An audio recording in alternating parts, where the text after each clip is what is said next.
why don't you give public lectures as you used to give before? The question asked by Isba is that why don't I give public lectures as I used to give before? The answers can be divided into 2 or 3 parts. Number one, I remember when I started doing dawah in the early 90s. I got inspired by Sheikh Didat in 1987.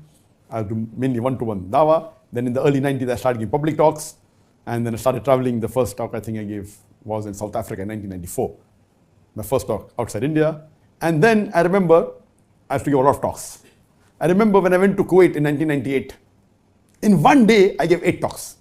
One is immediately after Fajr early in the morning, and last talk was 2 o'clock in the night. 8 talks, 8 public talks in a day.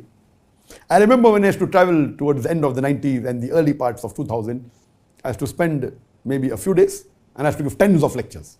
On average, few lectures a day, maybe more than 1 lecture a day, 2-3 lectures a day on average. So I spend there about 5 days and about maybe 10-15 lectures. We spend a week and we give maybe 20 lectures. Later on, with the help of Allah subhanahu wa ta'ala, as time went on growing, alhamdulillah, Allah gave more power in my speech. Allah put love and mercy into the heart of the people. Previously, when I used to give lectures, my audience, I remember, Sheikh Ahmad Dida, the person who inspired me, may Allah grant Jannah, Rahimullah, he had told me, when you come to Saudi Arabia, expect few people. Don't expect the way you get in India, thousands of people. And the first talk I gave in Saudi Arabia, it was in 1996, if I'm not mistaken. My first talk in Jeddah, I was expecting maybe 10-15 people, and mashallah, more than 1,000 people came. So Allah is blessed that initially when it started, only the numbers were in thousands. Okay, Western countries were initially few hundred, then into thousands.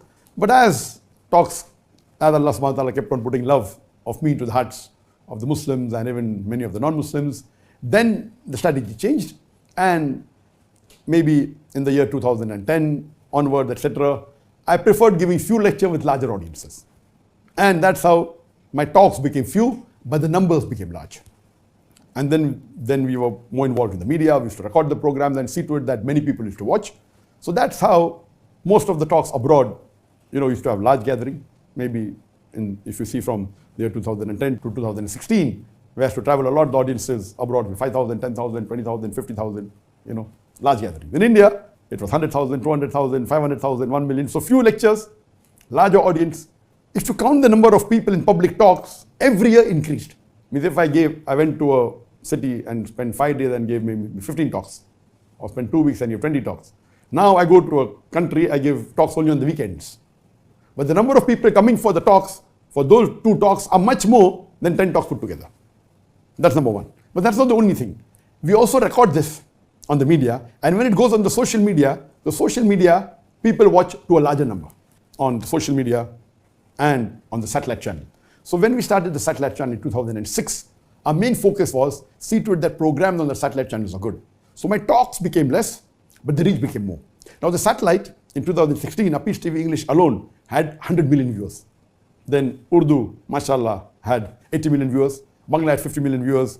Chinese had 20 million viewers. Now the viewership has a little bit declined. So previously it was about 250 million all put together. Now it may have reduced to maybe 200 million all put together. Because more people are watching social media, but the television yet has its advantage. So now because of social media, we are coming on the social media. The Facebook is there. Now my Facebook has 23.9 million, mashallah, subscribers. The YouTube has 3.89 million subscribers, and the Instagram, so on and so forth. So in terms of lectures, I do agree. With the public lectures, I do agree. It has reduced.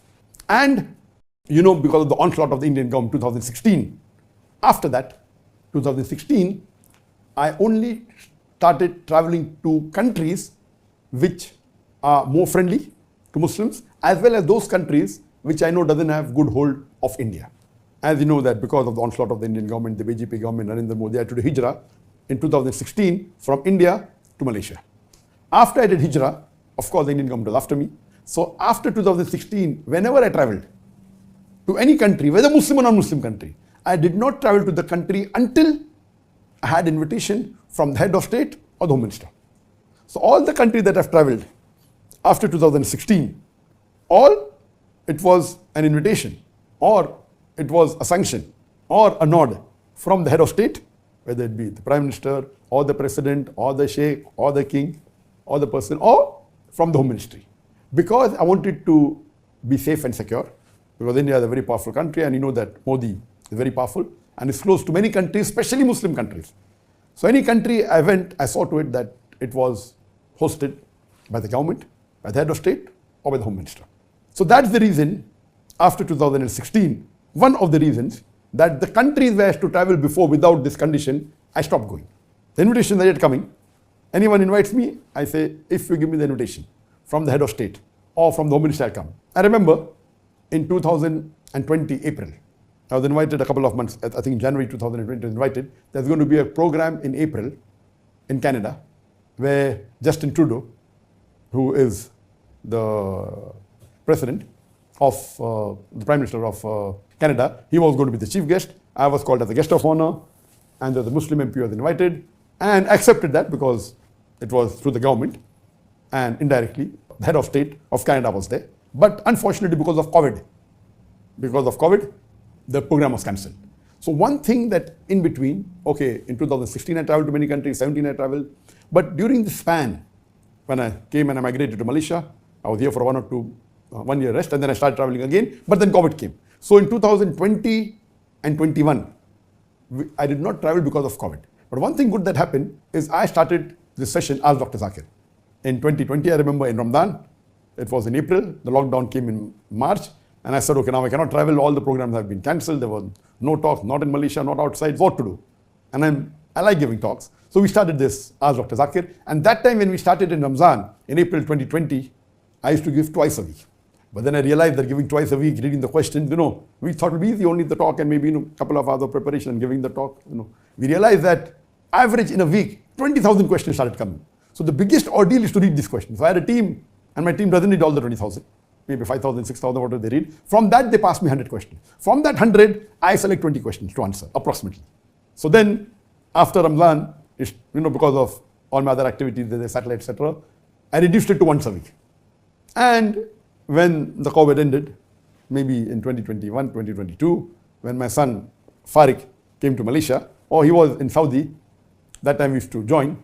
I used to handle 1.5 hour, my son half an hour. But when he came to Malaysia, then I handled Ask Dr. Zakir on the first and the third Saturday, and my son handles Ask Sheikh Farik on the second and the fourth Saturday. So many. But because we reduced, I changed from 1.5 hour to 2 hours.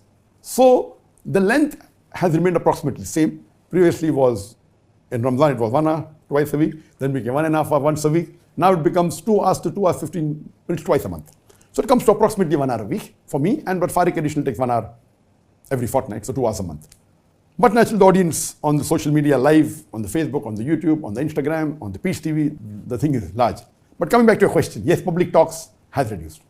So one thing is there, I prefer public talks because in public talks I enjoy, and I'm giving a talk standing, I can see the audience live. It's different than talking in front of a camera. Both are different. But one good thing that happened in the Ask Dr. ZakirNaik sessions, we are in the 12th season. The first Ramadan season had about 9 sessions. Now each of the season have normally 6 sessions, sometimes 7. So already 12. So already more than 70 sessions have taken place, for about 1.5 to 2 hours. And more than 1,500 questions have been answered. The difference in this and the public lecture is, the public lecture is good, of course, inspiring, a lot of cameras, audiences there, 5,000, 10,000, 20,000, 50,000. And even in this time, in Malaysia, before the COVID, I had given the talk just before the COVID in 2019, and I gave a talk in Malaysia, in Kelantan, there were more than 100,000 people. In 2017, when I gave in Indonesia, there were 110,000 people in Jakarta. So the audiences, of course, those talks with the number of cameras, 12, it's much better. In terms of impact, it is 10 to 20 times better. But as far as the talks are concerned, excellent. As far as the questions are concerned, there were many questions which were repetitive. And we cannot say this question has been asked 1 year back, I cannot answer. I cannot say this question was, yes, if it's asked same day, I can refuse answering. Or if it was asked yesterday in another talk in the same city, I can say it was answered yesterday. But I cannot say it was answered 1 month back in Nigeria or 1 month back in Qatar. I have to answer. So there were questions which were repetitive. So if you remove the duplicate, suppose every public talk, I may handle about 10 to 20 questions, out of which more than 50% are repetition. Or some question which ask twice, some 3 times, some 10 times. So the net impact, you could say unique question, you could say 25% only. Absolutely unique. In this program, Ask Dr. Zakir, the repetitions are very few. Maybe less than 10%. If I have So when we get this 20,000 question, my staff has been trained that if the questions normally which I've already answered in public lectures, avoid them. If it is already answered in this, avoid them. Sometimes there are repetition if it has a different angle. So there are questions which are repeated. Therefore, I say 10% less than that. It may have a different angle, so half the answer may be same, half may be new. So the questions are unique. So in these 3 years, 20, 21, 22, this 3 or 4 years, the question on my Ask Dr. Zakir is more information than all my questions in about 15 years of my public lecture. Yes, I purposely do not repeat what I've already given. So most of the comparative questions that I've answered in the public, I'm not answering here. Most of the common questions, it's being asked, but I'm not selecting it. So the difference in this is that which is more beneficial for the ummah. So I feel that this question answer session, of course the impact of the audience is far better. I personally love it more. I like the audience, I get the live feel. But the benefit for the ummah is that this question answer session has its own impact. The talk has its own impact. But the second part of the talk with the question answer session, this is better. So I feel both are required. That's the reason I've given my editors more weightage for editing the question answer session, the Ask Dr. Zakir. So both has, of course, the impact of a public lecture with the audience, with the jimmy jib. This is only with 3 cameras. That is the 10, 15, 20 cameras. And now, coming to your question again, that there was a gap for about 2 years, and when it restarted, I remember the first talk I gave was in 2022 in Malaysia in Perlis. It was the first public lecture allowed in Malaysia after the restrictions of COVID, and there the authorities put a restriction not more than 1,000 people. So 1,000 people came. It was Dr. Zakir history, Dr. ZakirNaik story, from Bombay to Hijrah to Malaysia, and it was a 2.5 hours lecture. Now the situation is that when I started sending the request, I will only accept invitation if it's from head of state. In this year, 2024, I got invitation from about 14 countries. Normally for public lectures in 2016, 2015, I normally accept invitations, pure public lectures, about 3 or 4 countries. And in the Gulf country was common. Going to Dubai, going to Saudi, going to Qatar was common. So besides these 3 countries where I have to go repetitive every year, additional maybe 3 countries. Now in this year, I received invitation from 12 to 14 countries, fulfilling this criteria. So I decided, okay, I will go to at least 8 countries this year. So because of that, mashallah, we recently, just a couple of months back, we purchased the best of cameras. When we used to travel before to any country abroad, we used to travel with a crew of about 50 to 55 people crew with me and my family. About 60 people used to travel. So when we went to Gambia, we went to Nigeria at that time, so crew used to go along. So at that time we used to travel with 14 cameras. This time we purchased, again, the best cameras that's available in the world. Just a couple of months back, we purchased the Sony Venice 2, which is 8.6K, and we purchased the Angina lens, which is the best lens in the world. What we did that, we purchased the 7 high quality best cameras in the world, and we are continuing with these cameras that we're recording. These are the FX9, which are cinematic cameras, but of a lower end. So we'll do the recording with 10 cameras, and we decided to travel with about 15, 20 people. Previously it was 50 to 60 people. Now we decided we will make the crew a bit less, so 20 people. And because we accepted the invitation, that's the reason this Ask Dr. Zakir did not happen for the last 6 months. I was away. But naturally there was Ramzan in it, there was Hajj, not only lectures.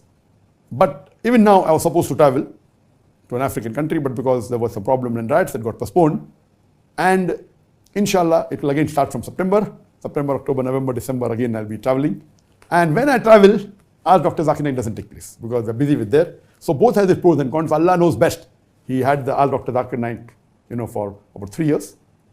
And then it reduced, it's yet continuing. Now inshallah, from this year onwards, from 2024, there'll be more public lectures. And inshallah, I hope it will benefit for the ummah, it will benefit me in this world and also in the akhirah. So the public lectures, inshallah, will not be the same as before in the 90s and 2000s, but inshallah go back to what we used to do in 2013, 14, 15, 16, where travel at least to 4 or 5 countries and have large audience. And we pray to Allah subhanahu wa ta'ala that now the audiences will be larger, there are new topics that have come. So the matter in terms of available to the public on the social media, on the video, on the satellite has increased multiple times more. In terms of duration, it may be similar, but in terms of uniqueness, it is more. And I also spend time in doing more research, that if these questions are asked, the selection takes a lot of time, reading takes a lot of time, and then selecting is main thing. And then we are more selecting those questions which are suppose asked by atheists against Islam, asked by those people who, while posing to Muslims, they can get deviated. So it has its own benefit. That's the reason I enjoy this session of Dr. Zakir, but I also miss the program. Now, what I miss, one thing wasn't asked by you, which I'm missing more, it is the peace conferences. The peace conference is something what I miss the most since I've left India, especially Bombay. The thing that I miss the most, besides my family, that's my parents and brothers and sisters, the thing that I really missed in terms of dawah is the peace conference. Other things, alhamdulillah. But the peace conference, the way we used to have in Bombay, we had for many years, and the audiences used to be hundreds of thousands in one sitting, over 10 years, about 1 million people. The audiences coming in large numbers, more than 30 speakers coming from different parts of the world. This we missed. And I was hoping to have this, and I spoke to a few people about which is the best place to have it, which country would be the best. And unfortunately, most of the Muslim countries may not like having such large audiences and large number of speakers coming, but there's good news for you. Inshallah, after 6 months, in January, that is in the last week of January, from the 24th, 25th, 26th, for 3 days, Friday, Saturday, Sunday, 2025, we'll be having not the same level of the peace conference what we used to have in Bombay, but we'll be having the Pearl Sunnah Convention. This year, there were 6 speakers, and I spoke to the Mufti and the authorities, and they agreed this time they'll have 18 speakers. It's going to be for 3 days, and 18 speakers, international speakers, most of them who come on peace team will be there. It'll be for 3 days. It will not be the same large audience, but at least the speakers will be together. What we had done in 2022, because we didn't have a peace conference, we had a brainstorming session in Qatar in 2022, immediately after Ramadan, in April and May, for about 5 days. And we had the top du'ats, 14 coming and discussing about the various aspects. And this time we'll be having the Pearl Sunnah Convention after 6 months in January 2025. And inshallah, it may not have that large audience, but we expect at least 10,000 people to attend this convention. So the peace conferences that are there were large number of audiences that used to have, unlike any other conferences, it will be the largest in the world. Inshallah, Allah will make it possible that we'll have these large conventions and conferences very soon. Inshallah, in the coming years, we'll have bigger conferences with large number of du'ats. See to it that the entry is free, absolutely free, so more number of people can benefit from it. And I pray to Allah subhanahu wa ta'ala, may He make us instrumental in spreading the deen.